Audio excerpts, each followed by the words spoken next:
You're listening to the Remember the Maples Hockey Podcast in partnership with the Black and Gold Productions Sports Media Company and part of the Black and Gold Productions Podcast Network. This show is dedicated to preserve the rich history of the Amesbury Maples ice hockey team, originally founded in 1924 and was known as one of the best amateur semi-pro clubs in the United States. Please support the show by following our social media accounts on Facebook by searching Remember the Amesbury Maples page, on Twitter at Amesbury Maples, and please subscribe to the YouTube channel Remember the Amesbury Maples. If you're a former player or family member willing to be a guest, please send an email to blackandgoldproductionsllc@gmail.com. Thank you and enjoy the show.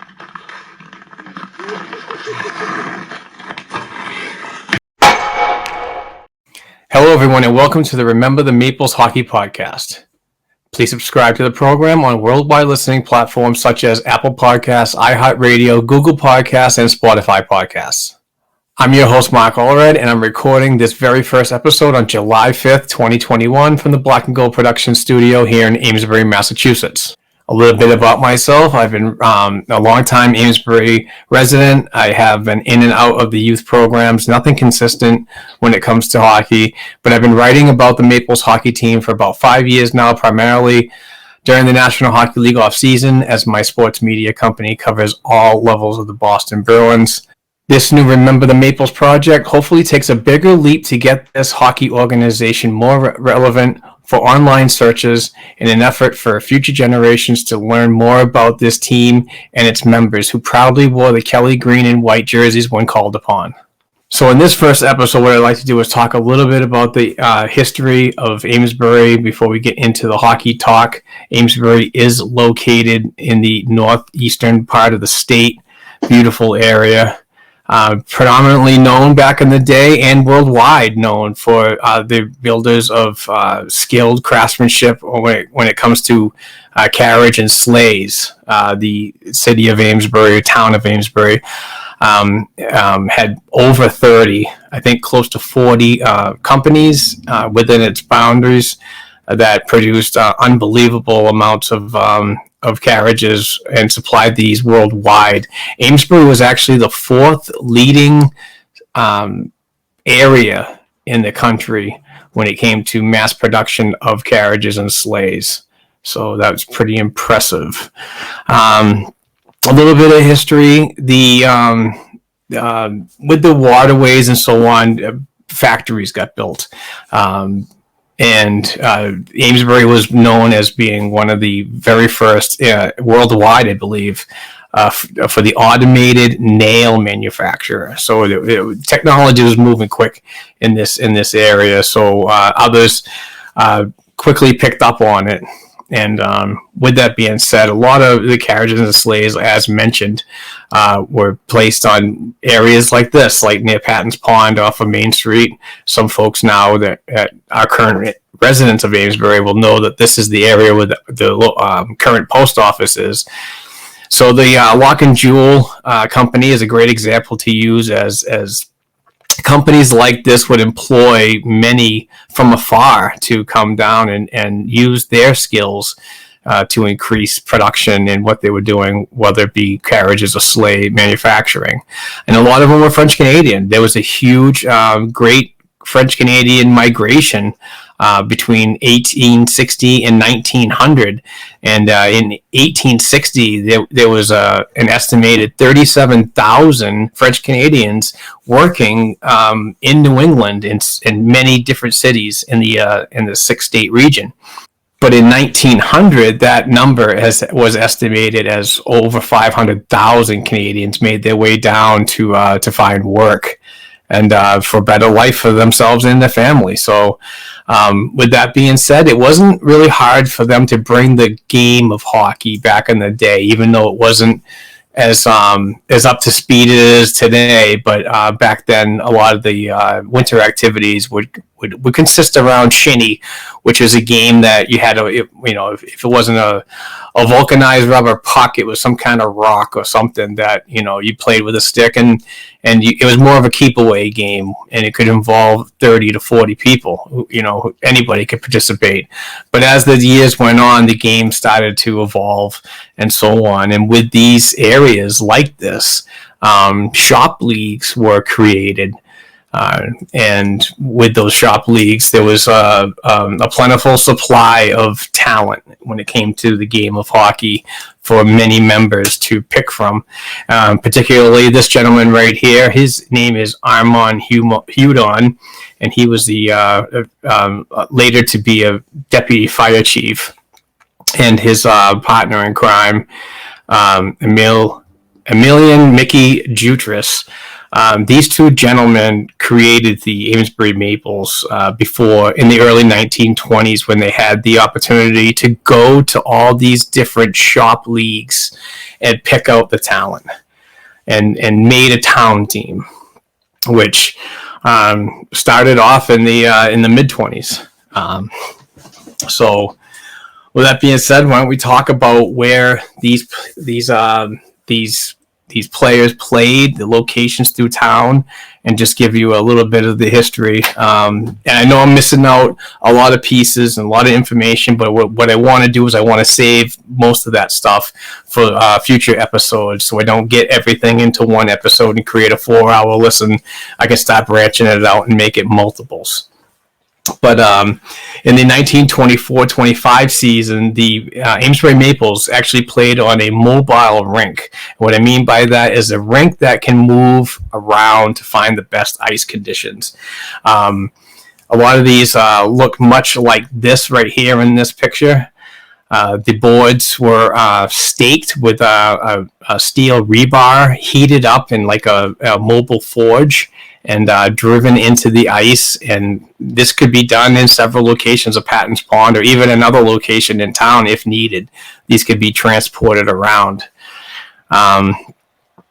Here is a picture of the team back in the 1924-25 season. Pretty cool stuff on Patton's Pond. And for those who don't know that location, it's actually right here, like I said, with the post office nearby. Pretty cool stuff. They only lasted one season here, and there was winter carnivals also held here. The town would put on, and the reason why it only lasted one season was because ice was very hard to sustain, and we in our New England area, the weather could go from 70 degrees one day in January to 20 degrees the next day. It's absolutely crazy. So a 12-foot deep pond to an area that's 150 by 85 and only a foot deep, you have a better chance of sustaining ice, with that type of situation. So the idea was to move it from the pond and make it more of a sturdy place, and they moved their efforts over to the flat area, which was many called the cow fields, but it was the rink was built by Biddle and Smart, and that's a carriage company, and this is the location. So they basically go from there to here at the foot of Auburn Street, which is now a playing field for the kids.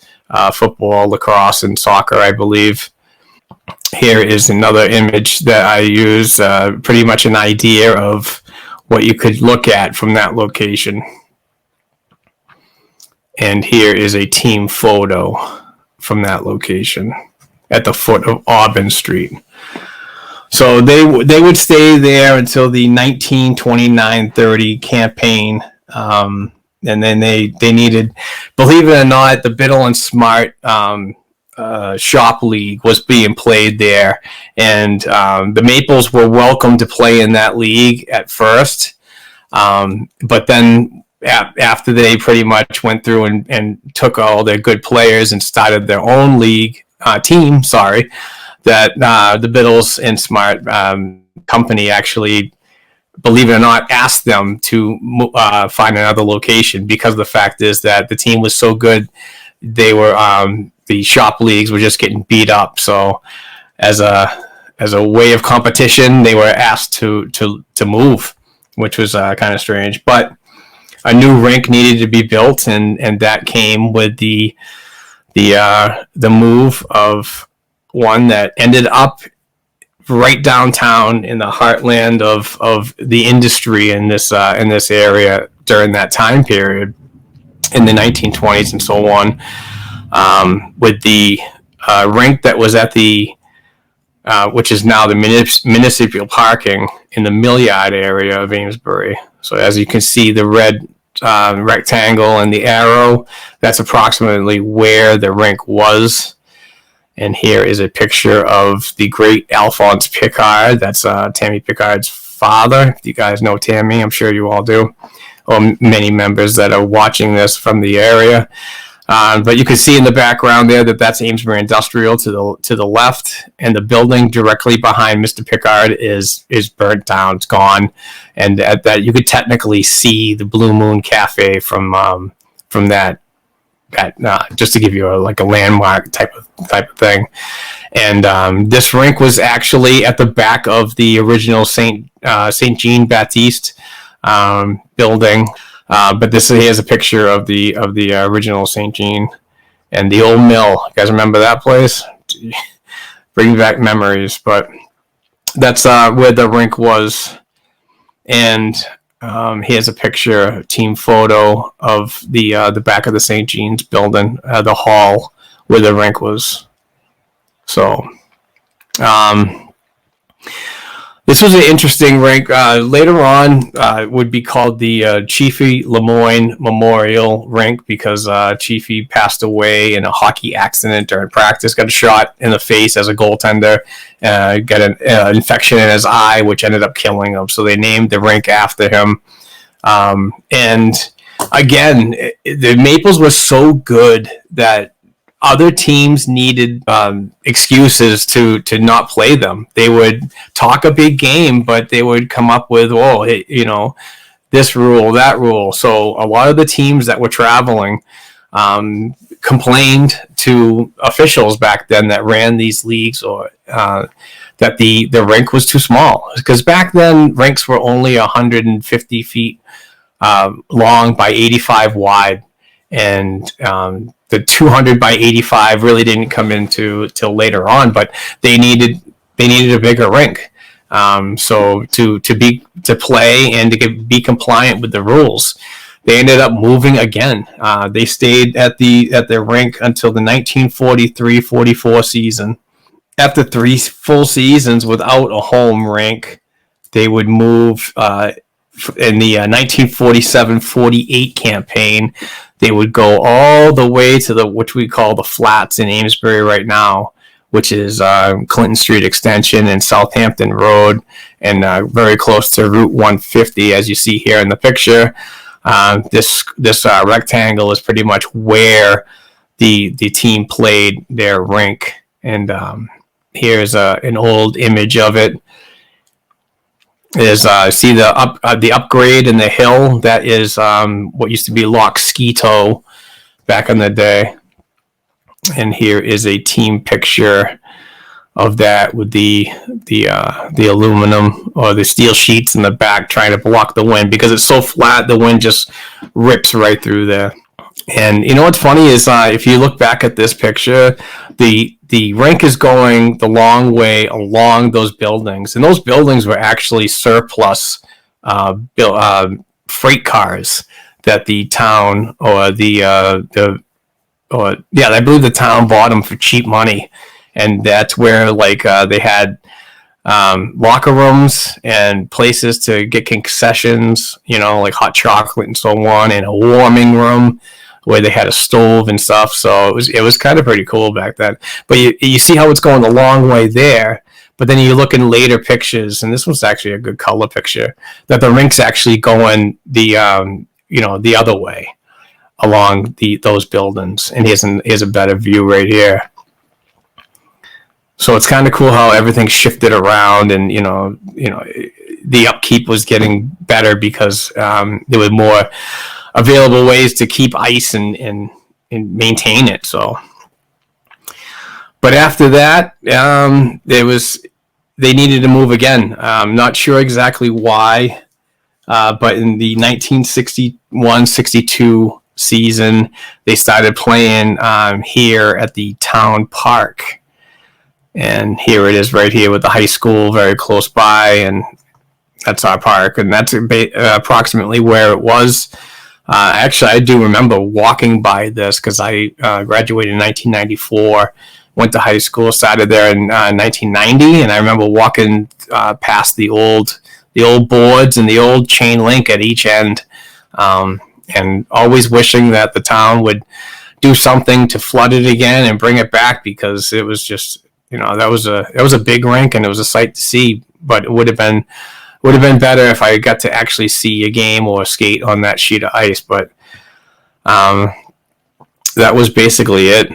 And that was basically it for like outdoor playing. It just got so hard. Like I keep saying about the New England weather fluctuating so much that you'd set a schedule, but you couldn't adhere to it because it was more of a day by day basis. Here's a picture of Fred Fournier trying to get a second poke at a puck. But look at the boards out back. It's just, geez, I mean, it was rough back then. If you got ridden into the boards, you probably end up skating away with a nail cut or something. But here's another picture, a little action picture from the some newspaper clippings that I took. And here's the team picture with some names that many folk might remember.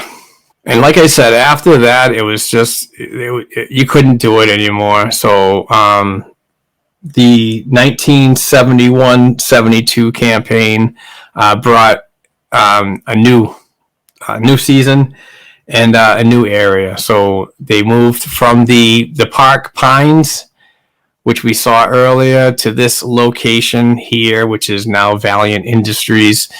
But and this is right off of Route 110 and 95 and Merrill Street.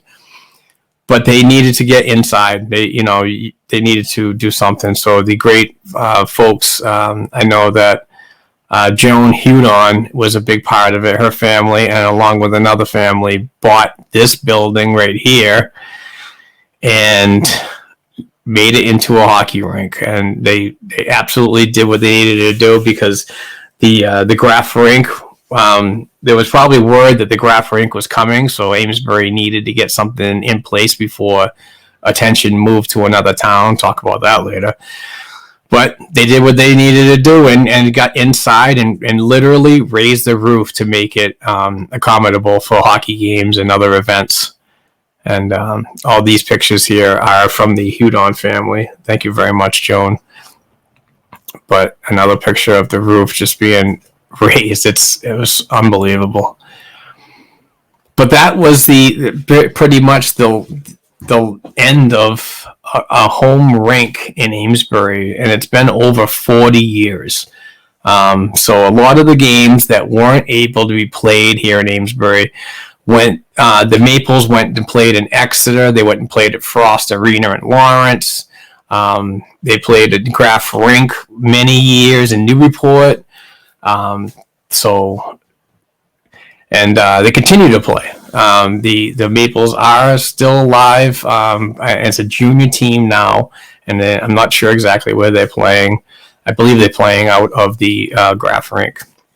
So great to keep the dream alive, but it's very important to me as a hockey fan and a member of this community that we just make a better effort to get the information out there, and I'd like to be able to provide a way for that. So if folks, if you're a former player, you're always welcome to send me an email at blackandgoldproductionsllc@gmail.com if you want to come on this program and talk about your experience as a player and what it meant to you as a community member, or if you're a family member that would just like to come on and tell a story about about somebody you knew that played, that's certainly welcome too. It's good content, because that's what we need. The more content we get, the more avenues younger generations can look up and see and do the due diligence, because this was an unbelievable team. All the research that I've done, I've just been engrossed in how much positive it was in this town, and how much development meant in this town, from the inner workings of Albie Roy to start this organization as a player. And when he retired, his hands were brought down to Alphonse Picard and the Picard family, and those guys all did a fantastic job to give back, whether it be equipment, knowledge, a ride to a pond where practice was being held. And that was the thing back in the day. It's like, you gather up a bunch of kids in the back of Albie Roy's red truck and go find some ice to skate and just stay down there for hours and hours. And that's all he would do, is just give his knowledge and how to play the game effectively and how to be a winner. And that's just generations talking right there, because it kept going for many years. It went from Albie Roy to Alphonse Picard to Fred Fournier, to George Dodia, to the Leo Duprees, and it's just, all those members have just all been handed down generations of knowledge.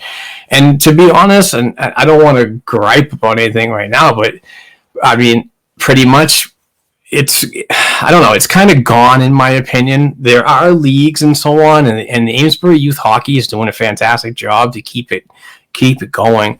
But the interest, in my opinion, has not been the same as it was when I was a kid. I mean, when I was a kid, it was so many people were trying out and trying to make these teams. I mean, it was just sometimes you had to turn away kids for purposes. But now the interest is not there anymore, in my opinion. We can't even get enough players to get a high school hockey team together. And I know that Amesbury and Whittier high schools were working together and so on. Not sure if that's still happening, but there's still no interest there either. And I understand the COVID years and blah, blah, blah.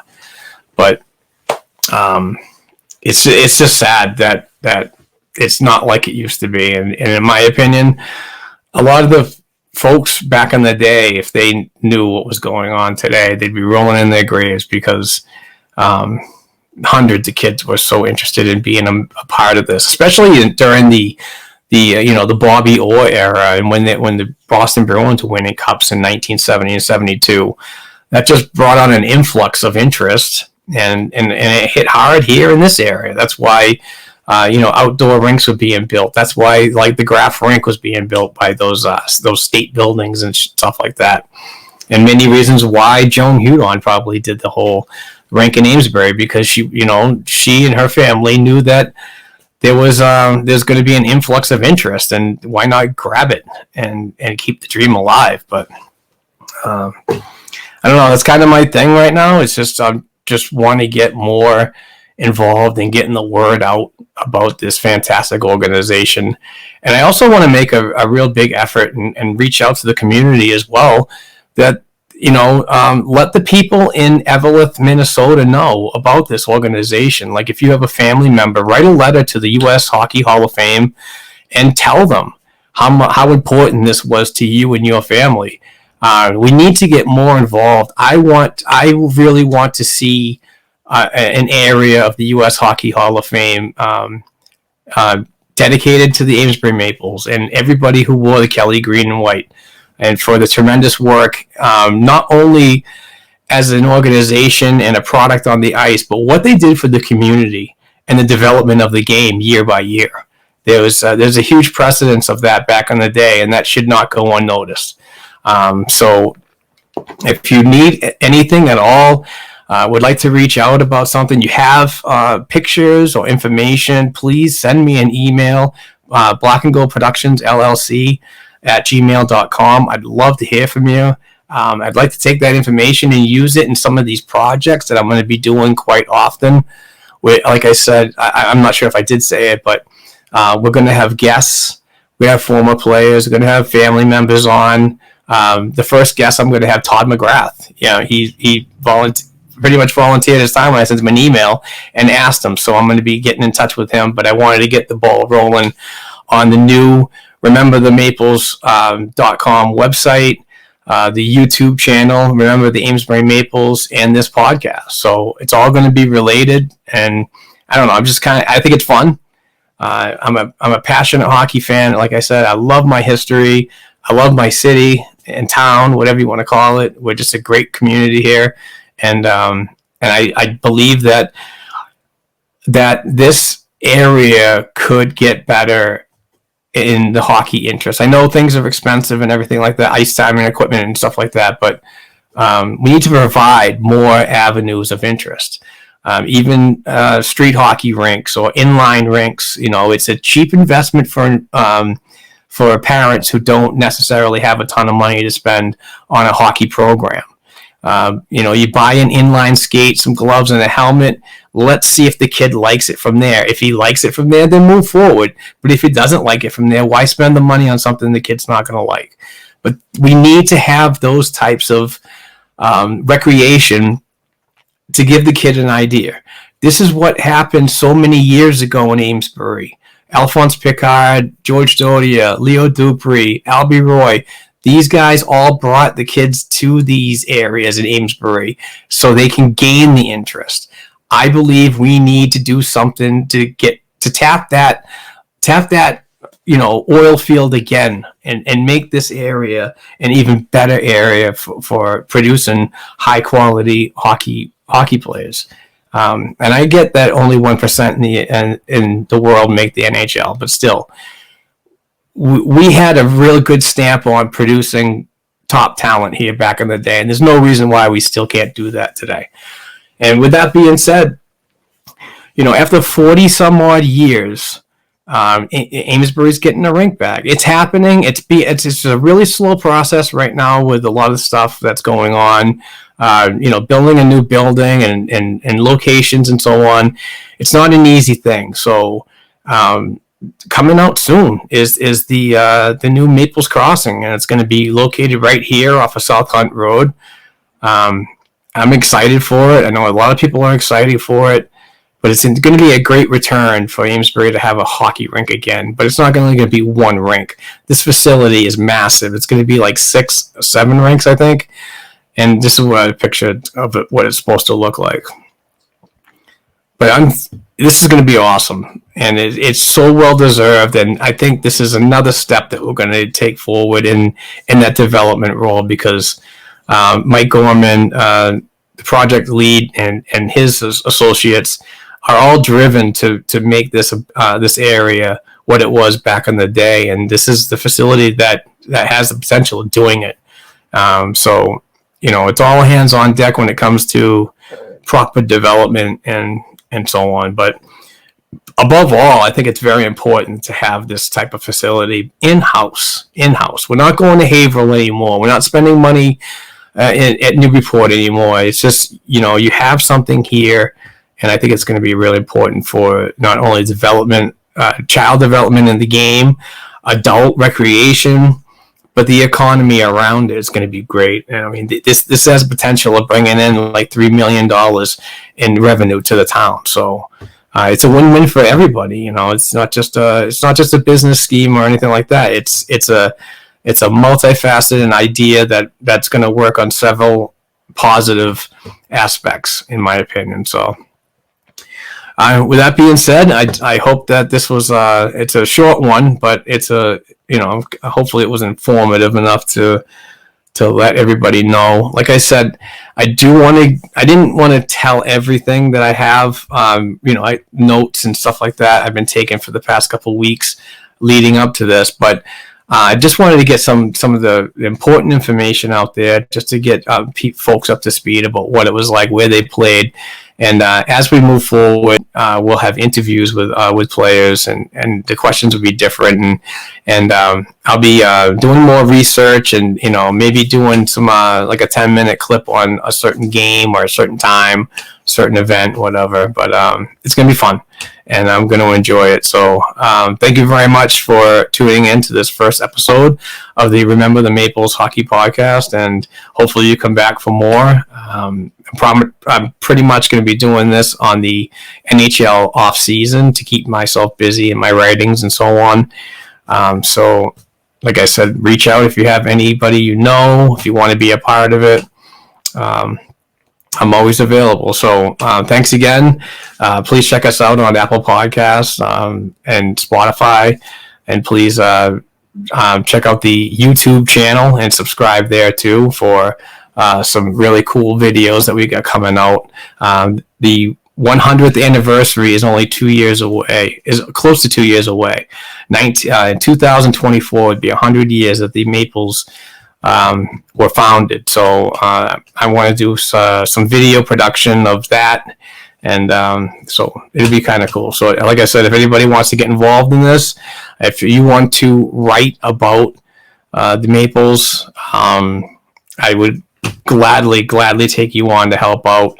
But even if you're not the best writer and so on, but you want to share a moment, write me a letter and I'll transfer that over to make it into an article if you want to get your voice heard. If you don't want to do the video and audio, send me a letter of a memory and so on, and I'll post it on the website, because it's just good content. And the idea is still here to inform, to keep people informed. We need, I think the Maples and the organization and the memory need to be better available for our younger generations. I keep saying that, but it's important to me. So thank you very much. I am Mark Allred. We will talk soon.